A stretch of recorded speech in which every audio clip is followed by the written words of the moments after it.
Attracting your ideal client that can pay your price is now easier than ever.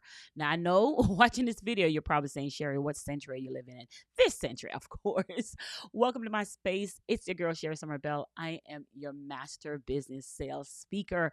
And the reason I'm telling you this is because for years, we've told that we want to be able to manifest the life we desire and attract new clients and being able to transform life and leave an impact in the world.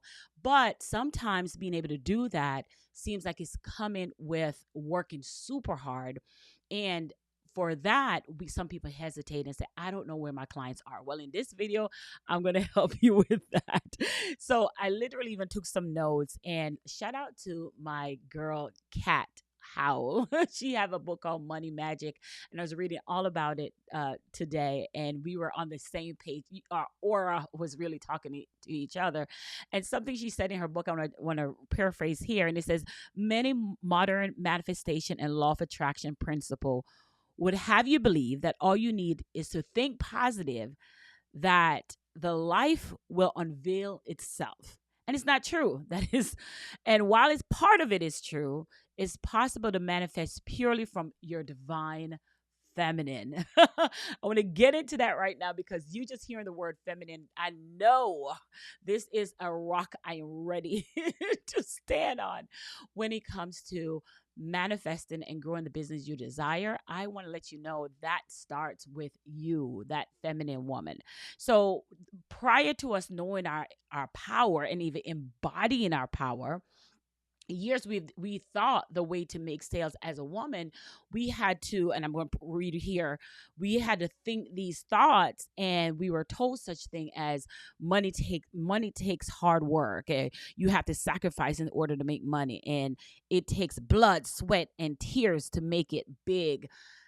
And and trust me, as a person who graduated from the hard work class university, I hear that so well and I get it. But all of those things that I just mentioned is operating, in my opinion, from your masculine energy.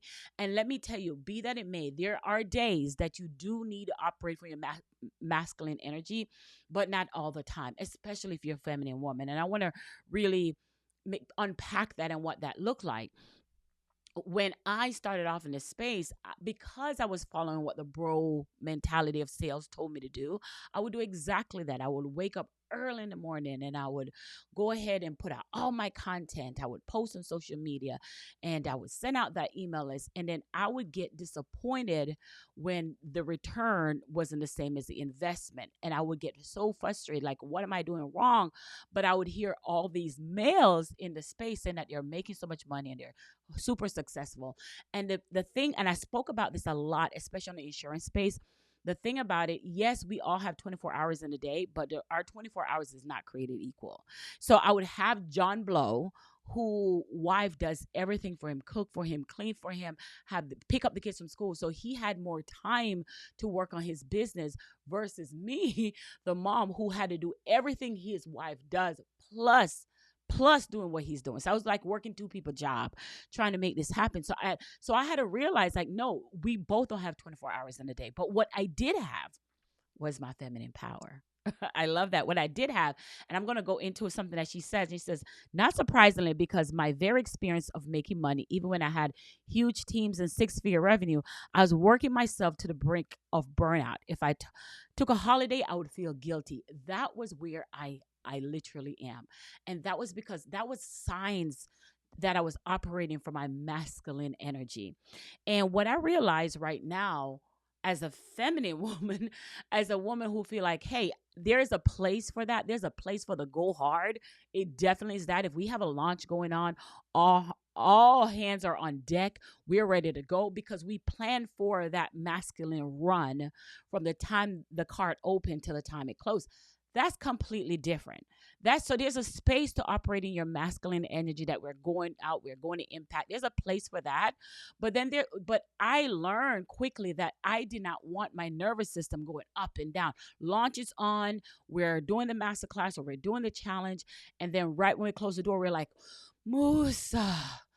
Ooh, we don't have time to even look at what the results are because we're just our nervous system is just all over the place.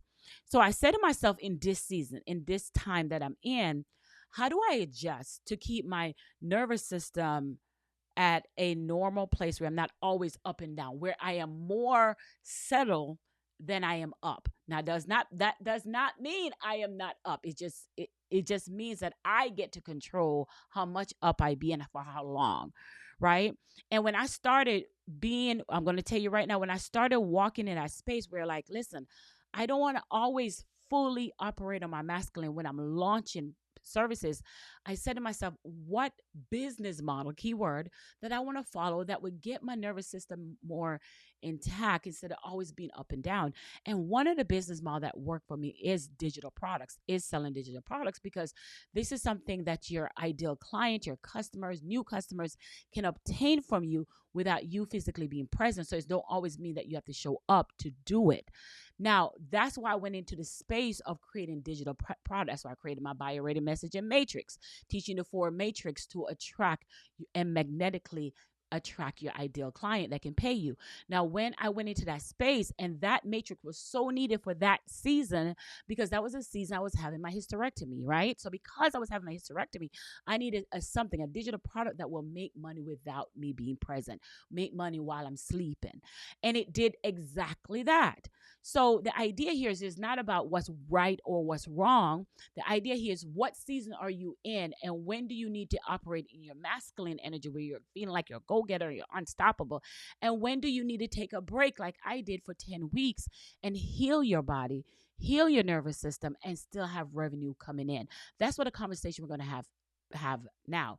Again, whether you're operating as a woman from that energy of I gotta go get this because it's natural in me. I've been a former law enforcement for 10 years.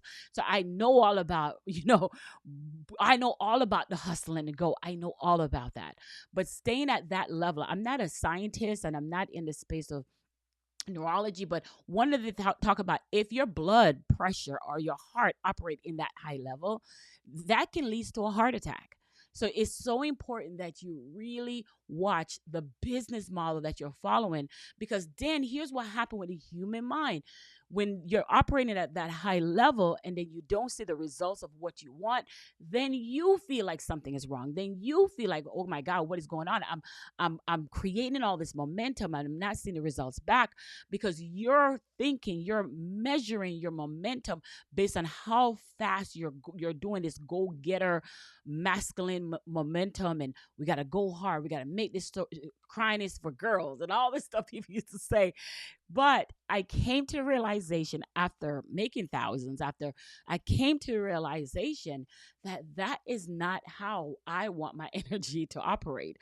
That is not how I want my business to operate. And it's not sustainable. That's why, like she was saying, burnout occur. But what I do learn, that in order for you to attract money, and I'm sorry, let me point this part out too.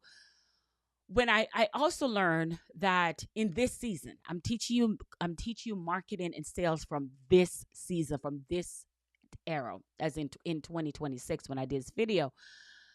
When I literally have tested data of doing that momentum, and let me be very clear, momentum is definitely needed. Doing the momentum and thinking that I'm planting all these seeds, and then the harvest did not measure up to what I was planting, and I got disappointed. When truth is, the harvest was working, it just wasn't working fast enough for me. Hmm. Here's how I also find out, because I can send out an email to my email list about something that can help them and move the business forward, and then the return on that email be blanket, like crickets. And then weeks later, that same email would get a sale. So yes, it didn't happen where I thought it was happening, but it happened at midnight. It happened when something changed in somebody's life and their perspective, and say, "Hey, I got to do this. I got to do this thing."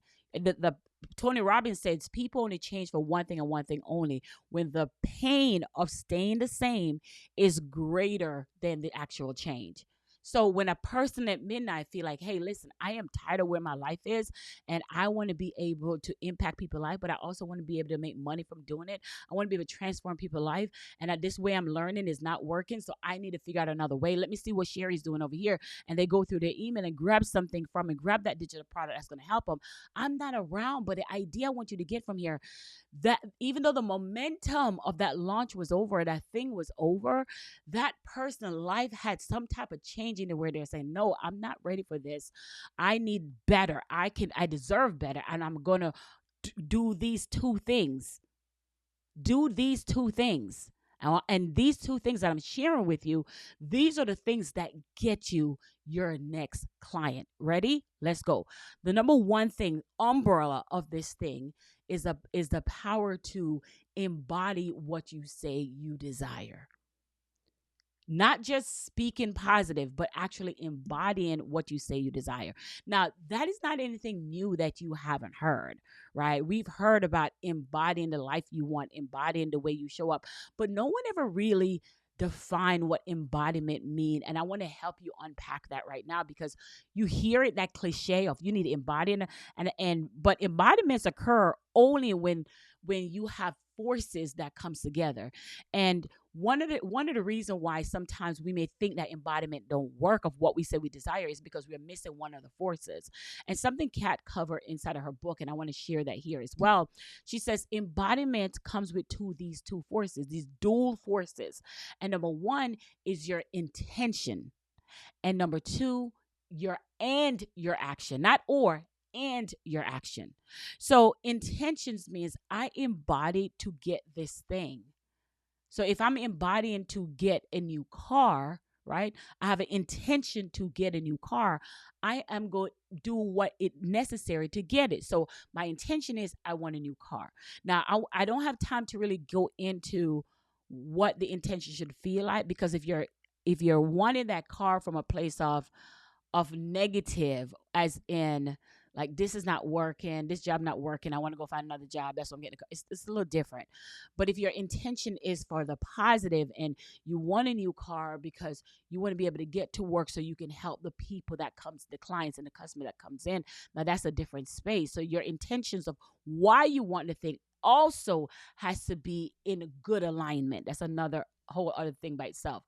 But intention is great, but it's not the only thing. And some people just start with the intentions and never go any further. Never go any further, and then wonder why the clients are not coming in. So you have an intention and you decide that, hey, I want more clients. I'm going to invest in myself and I'm going to learn the strategy of getting more clients. Now, you invested, good for you. You pay the money, but the intention is done. Boom, you check that off the box. But here's the thing that most people missed. After that intention is done, that's one force. We still missing another force. We said dual forces.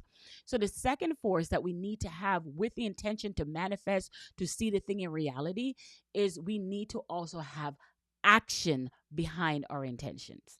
And most people fall short for that, because action behind your intentions, what sometimes people are afraid to do the action, they don't believe that their action is going to actually produce what they intended or what they desire. So they stop right there and don't even do the action.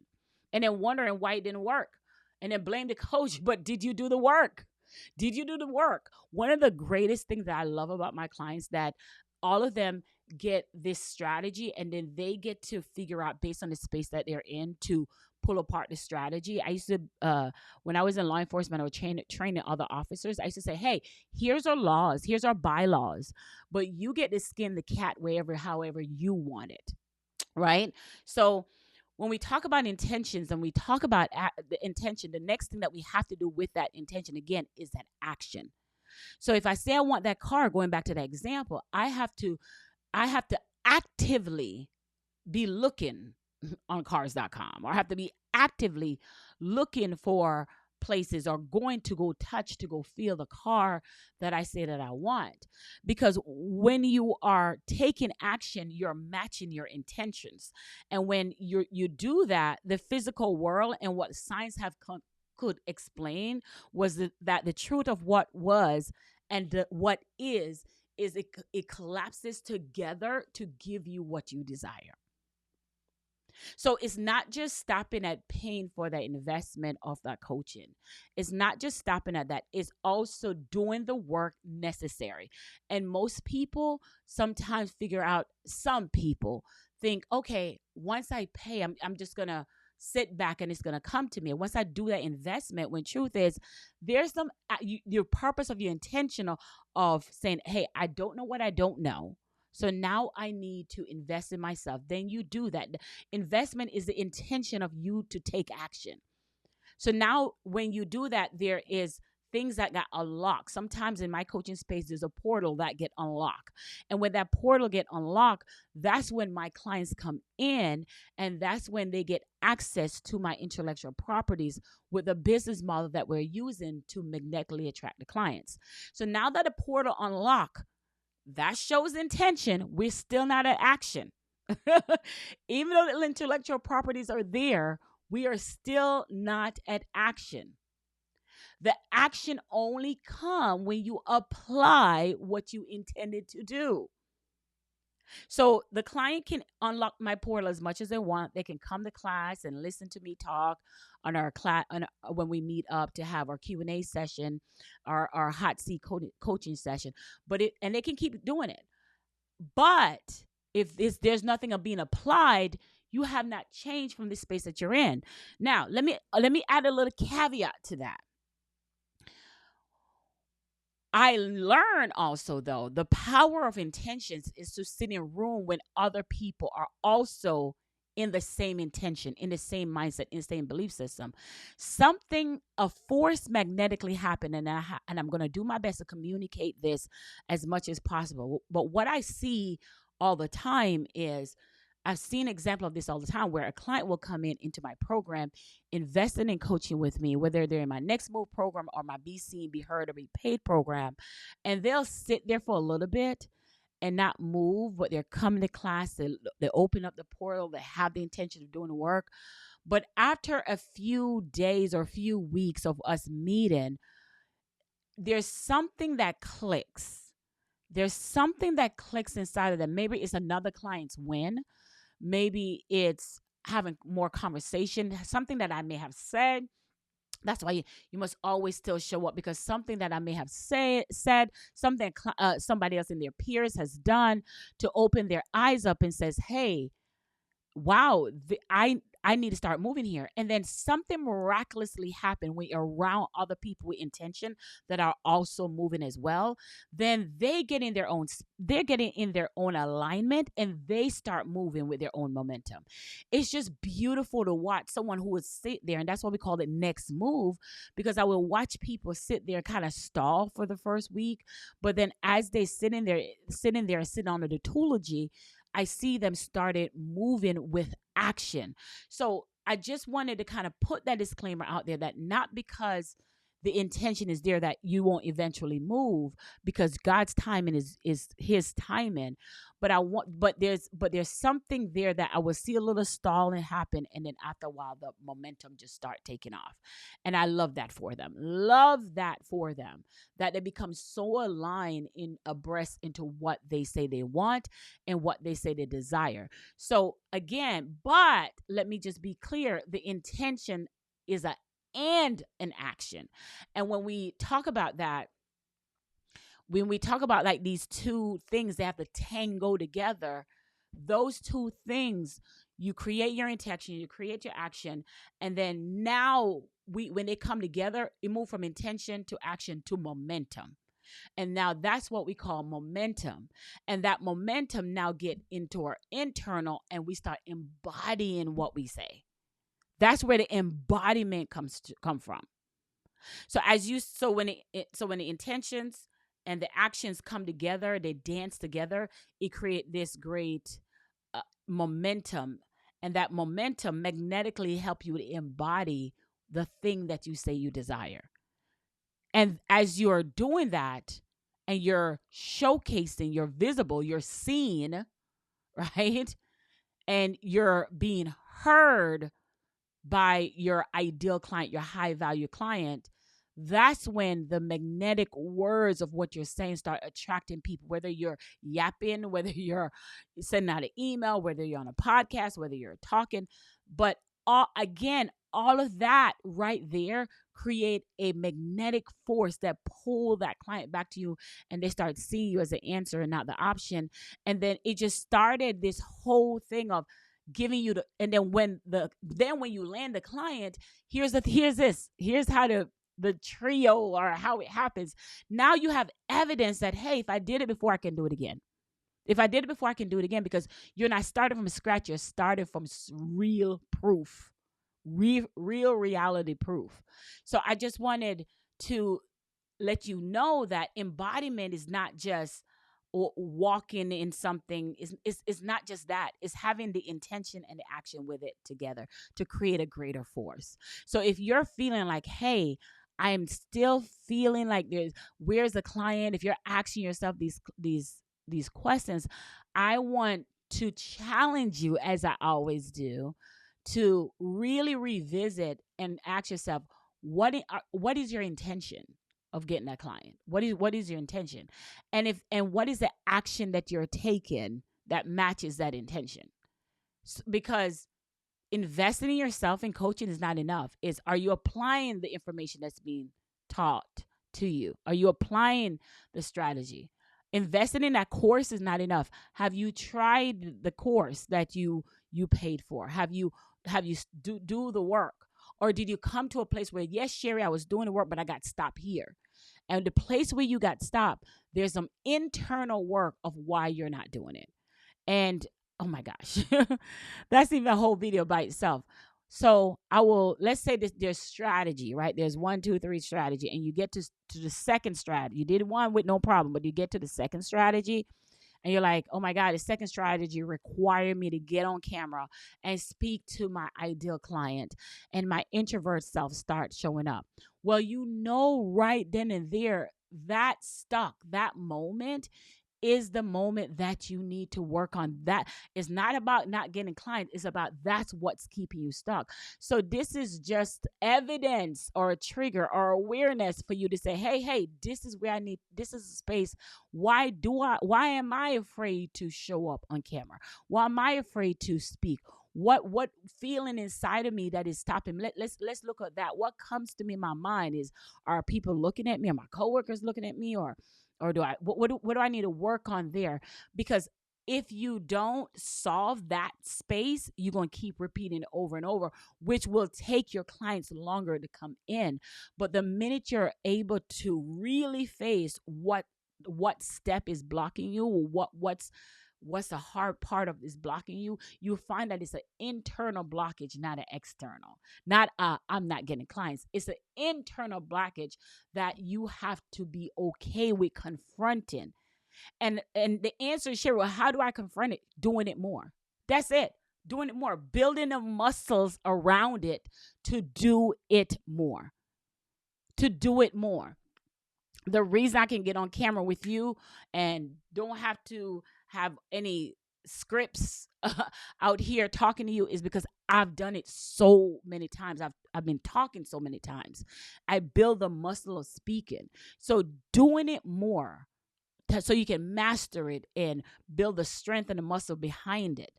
That is the only way. I'm saving you so much coaching time. That is the only way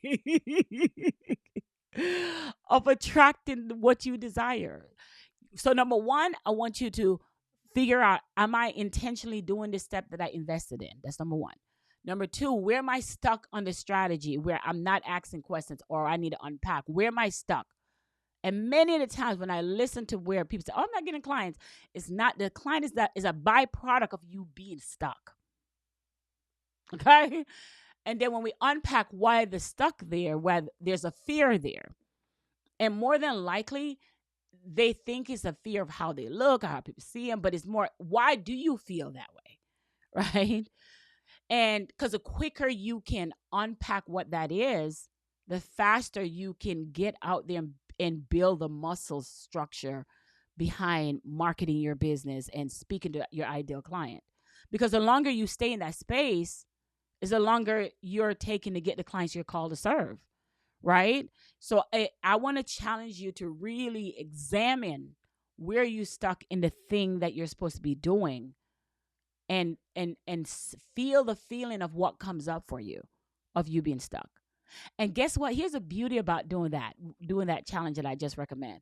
When you do this with intentions and actions, you get to see the same scenario of what your ideal client is going through. The reason why we can attract clients is not just based on our marketing, it's based on the client that is ready to change because you're in this painkiller situation, and that is greater than the idea of actually changing. And so that client right there that see that pain, and I'm like, this is, I want better for my life. I am tired of this. I've seen men who been through infidelities, and they're like, I deserve better. My wife deserve better. I want to be a better person. This is not the life I want to be in. And they are in this pain of, oh my, I don't like the way I look to myself. And they started doing the therapy and doing the work to transform their life. So the therapist is not just out there saying, hey, here I am, but their life changed, and then they seek out the help. That's why you don't have to chase people, because that person already in that broken pain, and no matter what space you're here in. I have clients who are even in the Mary Kay space. I have clients who are in life insurance space. I have clients who are travel agents. I have clients who are coaching space. I have clients who are in the consulting space, and all of them deal with the same thing. All of their clients are in a place where they are tired of being where they are. It could be travel, like, I'm burned out, I need to get away. Let me tell you something. I know for myself, when it's time for me to get on somebody's plane, because I feel it. I know my body's like, okay, it needs to get away. It needs something. It needs something to be done. I can't just keep doing this. I felt like that this past Saturday, and I told my husband, I said, listen, it's 4th of July weekend, and I need to get out of the house. I need to do something. He's like, say less. And we had a great time, and it was just what the doctor ordered. And we went and we support all of these different food trucks in our Orlando area. We went to the World of Food Truck, and we had such a great time with my son. Now, the body's telling me, hey, I needed to get out, and I needed to support. Now, these individual food trucks that we supported, they didn't know I was coming. They didn't know I was burned out, but life will do it exactly like that. There's a client that's looking for you, that life is happening to them, and they're searching for you. But here's the catch 22. If you're not visible, and if they can't hear you, how can they move to your website? I want you to think about them apples. So all I got for you today, make sure you subscribe to the channel and hit the bell so you can know whenever I come on. It's your girl, Sherri Somers Bell. Talk to you soon.